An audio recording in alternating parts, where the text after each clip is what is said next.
The book of John, chapter 19. Then Pilate therefore took Jesus and scourged him.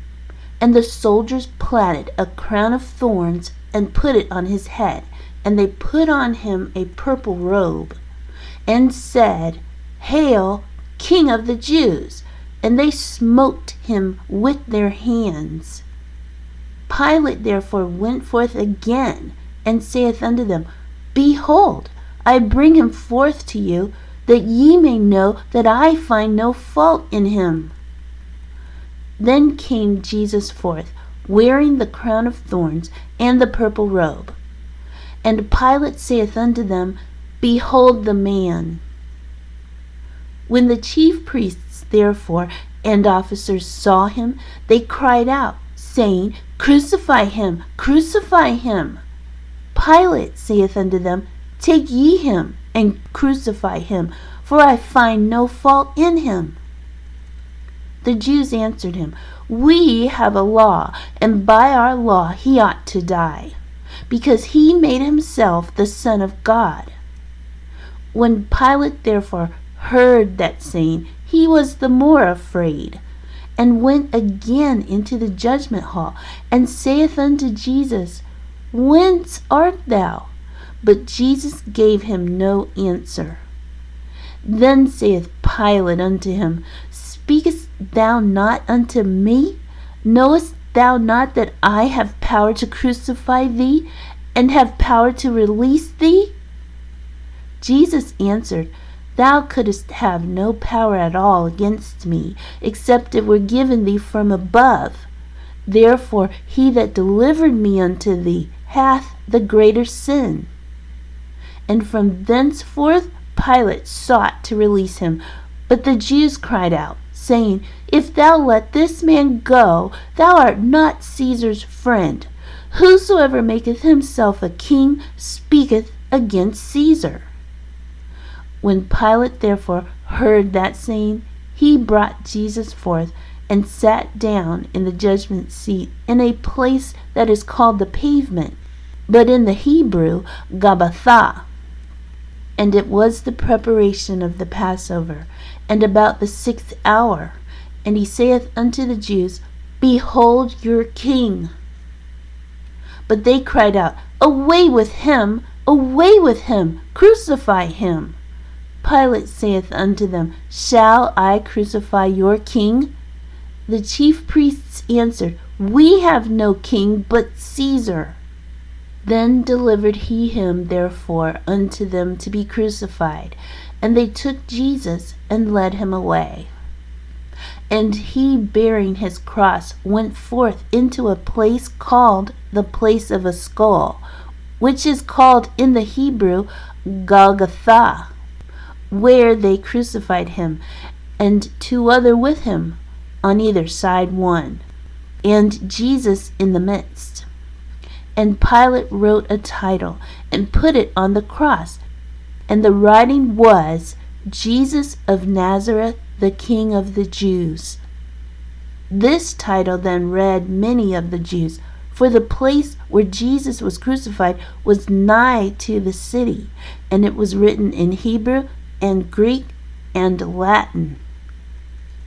Then said the chief priests of the Jews to Pilate, Write not the King of the Jews, but that he said, I am King of the Jews. Pilate answered, What I have written, I have written. Then the soldiers, when they had crucified Jesus, took his garments and made 4 parts, to every soldier a part, and also his coat. Now the coat was without seam, woven from the top throughout. They said therefore among themselves, Let us not rend it, but cast lots for it, whose it shall be, that the scripture might be fulfilled, which saith, They parted my raiment among them, and for my vesture they did cast lots. These things therefore the soldiers did. Now there stood by the cross of Jesus his mother, and his mother's sister, Mary, the wife of Clopas, and Mary Magdalene. When Jesus therefore saw his mother and the disciples standing by, whom he loved, he saith unto his mother, Woman, behold thy son. Then saith he to the disciple, Behold thy mother. And from that hour that disciple took her unto his own home. After this, Jesus, knowing that all things were now accomplished, that the scripture might be fulfilled, saith, I thirst. Now there was set a vessel full of vinegar, and they filled a sponge with vinegar, and put it upon hyssop, and put it to his mouth.